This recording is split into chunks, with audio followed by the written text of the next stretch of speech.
In this video, I'm going to introduce the idea of factoring, and then we're going to look at the specific method of factoring called factoring out the GCF. To understand factoring, we first need to make sure we understand what the word factor means. There are different ways to define factor, and I'm not going to give you the mathematically precise definition of factor. What I'm going to do is explain it in the way that will be helpful for what we will be doing with factoring. A factor, or I should say factors, are the pieces of multiplication. What I mean by this is factors are the numbers that multiplied together to make a larger number. So for example, 2 times 3 equals 6. So 2 is a factor of 6 and 3 is a factor of 6. They're the pieces that are multiplied together inside of 6. So that's what I mean by the pieces of multiplication. Now what we mean by the word factoring is this idea of taking something that's been multiplied and breaking it apart back into its pieces. So I like to say that factoring is breaking apart multiplication. Now there's something tricky here. Well, let me give an example with that first. So if we're breaking apart the pieces of multiplication, what we would normally do is we start with the multiplied together number and we say what's something that multiplied to give us that. So we could factor 12 by writing 2 times 6. There's other ways we could factor 12 as well, but we could factor 12 as 2 times 6. We could also factor it as 3 times 4. So there's different things with that. But that's the idea of factoring, is breaking it apart into things that multiplied to give you the larger amount. Now there's something I want to emphasize with the language that's happening here that sometimes leads to confusion. Right here, when we talk about factors, that's a noun. Okay, factors are pieces, they're numbers that are inside of a multiplied total, whereas factoring is a verb. And so sometimes students get confused as to whether or not we're talking about a thing or a process, because it uses both of them use this root word factor. And then there's also the variation to factor, which this is a verb, but it looks a whole lot like this word up here, because you can have a factor as a noun and you can use the word factor as a verb. So if you listen to the context on that, it should make sense. I just want to warn you that we use that word in a lot of different ways. Sometimes it's implying a process and sometimes it's implying a thing. Alright, so that's the idea of what a factor is, and this idea of factoring is breaking apart multiplication. However, we are not going to be factoring numbers such as we did here, 12. What we're going to be factoring is algebraic expressions. In particular, we're going to be factoring polynomials. So it's going to be a bit more of an involved process, but the idea is the same. We are going to be breaking apart multiplication. Let's look at an example of multiplication to see how this is going to look. Alright, so here's a multiplication problem. And this is something we covered previously, but it's just to get our thinking in the right place with polynomials.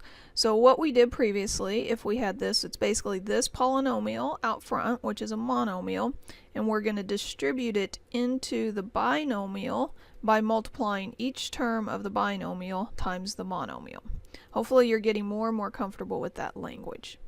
So when we do that, we're going to start out by taking the negative 6x times the x squared.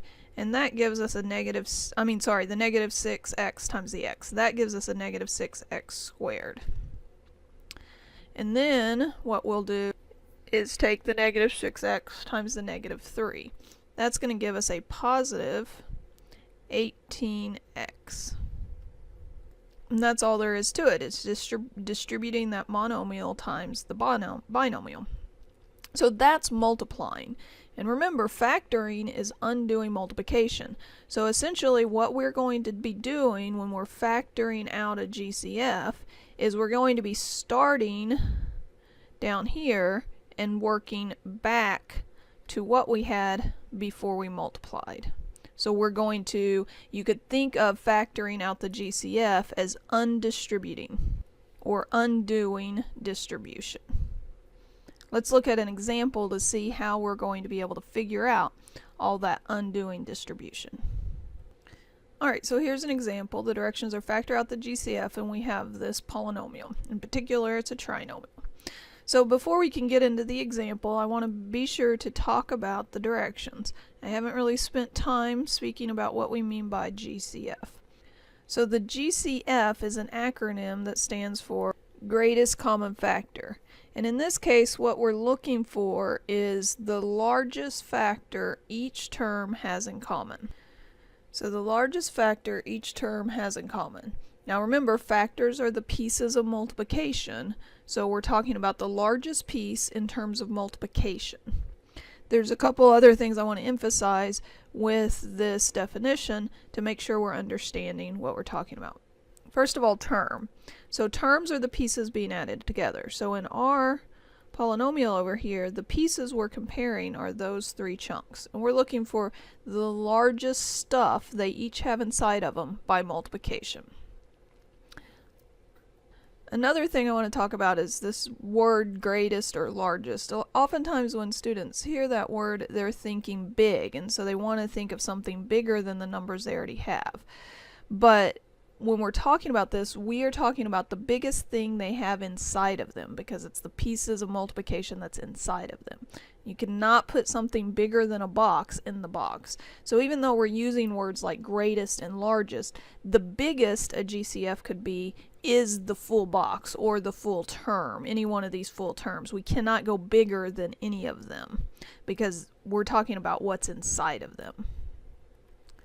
And lastly, I want to emphasize that even though I'm talking about the largest factor each has in common, and so far we've seen factors with actual numbers, like before I showed you a 6 and a 12, variables are numbers as well, and so we can talk about the factors of a variable expression as well.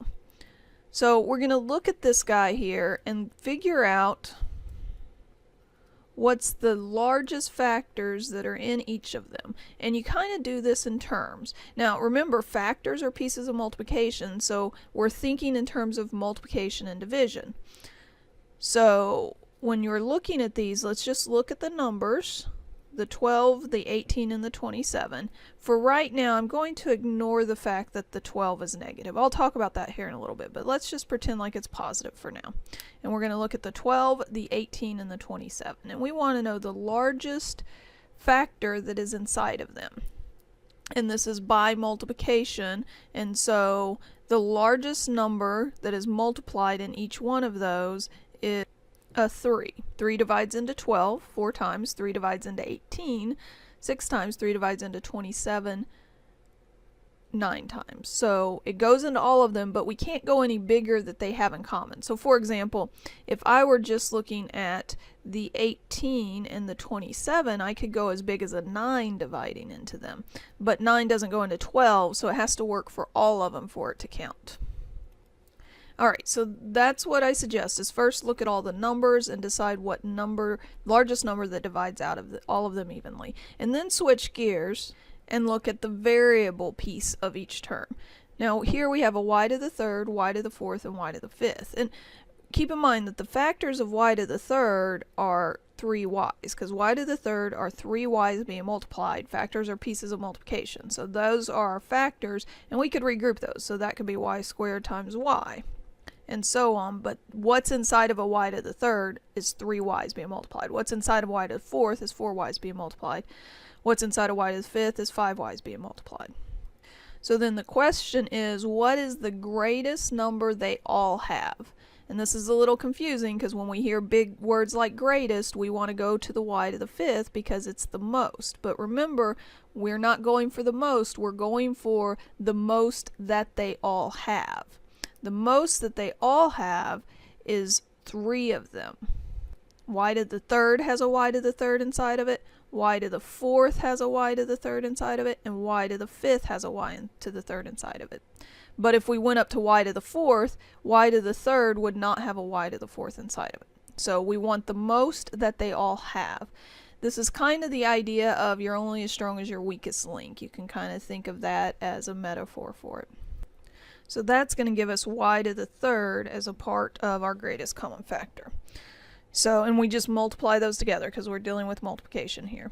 So 3 times y to the third, or 3y to the third, is our GCF so far. Now I'm still ignoring this little negative out here. I haven't forgot it. I'm just kind of leaving it out for now. But it has become time that I need to discuss what we do with it. And here is just a rule of thumb that's going to help us with the future factoring techniques that we use.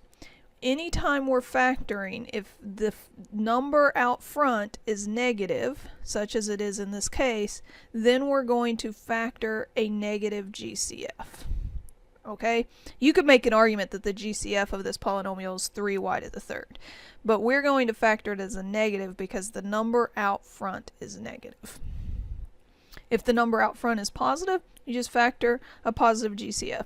The other signs in the expression, these don't matter. If they had been negative, we wouldn't make any decisions based on that. It's all about the one in front. If it's negative, we're going to factor it out as a negative GCF. So with this polynomial, we're going to say that its GCF is negative 3y to the third. And now we're going to do this factoring out the GCF. And I'm actually not a big fan of this word factoring out. Because it's not a math operation. In math, we add, subtract, multiply, and divide. It'll make sense once I explain it, but it's more of a description of what the behavior is. And so it can confuse students a little bit. But in general, remember, factoring is breaking apart multiplication, or what I said up here, undoing distribution. Well, when we distributed, we multiplied. So if we're going to undo that, we would need to use the opposite operation. So in order to factor out this GCF, what we're doing is we're undoing multiplication, or we're dividing. Alright, I'm moving my GCF down a little bit so I can make room for what we're going to do. Now, when you distribute, you take this number out front and you multiply it times every term. So to undo that, what we're going to do is divide every term. We're undoing the distribution, so we have to divide every term, and what we're going to divide it by is this GCF that we've determined. Sometimes it feels disconcerting that we're using the same thing 3 times, or 4 times if there were 4 terms, but what we're doing is undoing distribution where we used it multiple times as well. Okay, and so we're going to write the result of those 3 division problems inside of parentheses. So negative 12 divided by negative 3 is a positive 4, and then y to the third divided by y to the third fully cancels off. And then the next term, positive 18 divided by a negative 3 is a negative 6. And then y to the fourth divided by y to the third is a y, using our exponent properties that we looked at earlier. I miscopied something. At some point in all of my erasing, my problem, this was a 27 originally, and that 7 got erased. That didn't divide evenly, so that's how I knew something was wrong, because the nature of the GCF is that everything will divide by the GCF evenly because we found stuff divided by the GCF. So anyways, 27 divided by a negative 3 is a negative 9, and then the y to the fifth divided by y to the third is a y squared. Now, at first you might not have was like, why are we putting that in parentheses? But remember, we're undoing distribution. So now this looks like a distribution problem that we need to do. But we don't need to do the distribution. Our goal here was to undo it. So our answer needs to look like a problem that's ready for distribution. And the other thing about factoring out a GCF, if we wanted to check our work, we could remultiply and double check that we got back to where we started, because what we're doing is undoing that. If you do want to check your work, that's great. Please do that over to the side, because this is the complete problem here, and this is our final answer. Okay? Now, for some of you guys, it may be bothering you, the order of these terms from the beginning of the problem, and also with my final answer. For right now, I'm not so worried about the order of terms. We'll talk about that here in a few lessons, but right now the idea is just to undo that distribution. Don't worry about reordering terms so much yet. We'll talk about that when it becomes an essential thing. So that's the idea of factoring out a GCF, and this is why they use the word factoring out a GCF, because it looks like we've pulled this greatest common factor out front. But again, out isn't a math operation, so the way you want to think about that is we're dividing each term by the GCF, and that's undoing the distribution that we had done before. The other thing that I wanted to point out is I really like to emphasize when I'm teaching this that we're undoing multiplication. So what we do is undistribute by dividing each term by our GCF. That being said, this step that I've highlighted where I show that division on the paper, oftentimes that is not shown. If you have done this before and you're comfortable with not showing that but just imagining that in your head, that's fine. You don't have to show that step. I encourage you though, if you need that step, take the time to write it out so your brain can see each of the division steps individually. So I will show that as I'm doing it through the video. If you're comfortable not showing it, that's fine. If you're having a difficult time getting your answers correct on this, I encourage you, try to show it and give your brain the problem that it's doing, give it that to see literally, and that might help a lot. Alright, let's look at a second example. Alright, let's factor out the GCF for 2x squared plus 4x to the 7th minus 2x. In order to factor out the GCF, we first need to determine the greatest common factor. Looking at my 2, my 4, and my 2, the largest number that is inside of all of those by multiplication is a 2. Now if I look at all my x factors, the largest number of x's that's being multiplied there that they all have in common is just the x. They all at least have an x. So that means my GCF is a 2x. And so when I factor this out, I'm going to have 2x times a trinomial that I had before I multiplied. I know it's going to be a trinomial because if I start with a trinomial and I divide something off of each of those terms, I'm still going to have a trinomial left, just one that's been divided down. So then what I do is take the trinomial I started with and I'm going to divide each term by 2x. So then for this first term here, 2 divided by 2 is 1. And x divided by x squared divided by x is just an x. Now you can write 1x. You're welcome to do that. I won't give you a hard time about it. But it's more simplified to just write the x. But if you want to write the 1 just so that you know you've accounted for this division here, that's okay. And then 4 divided by 2 is 2. And x to the 7th divided by x is x to the 6th. The negative 2 here divided by the 2 is a negative 1. And the x divided by x is a 1. Now here, everything divides down to a negative 1. So in this case, you have to write the 1 because there's not anything else to absorb that 1 into its multiplication. So if the only thing you have left is a 1, we need to write that. But if you have a variable left to it, you can just write the variable because 1 times x is just x. And that's it. That has its GCF factored out. So one of the things that you can do, one of the mistakes sometimes is someone will factor a GCF, they will factor this out perfectly. They'll do all the division perfectly, but they'll still get it wrong. And the reason why is because they factored a common factor, but not the greatest common factor.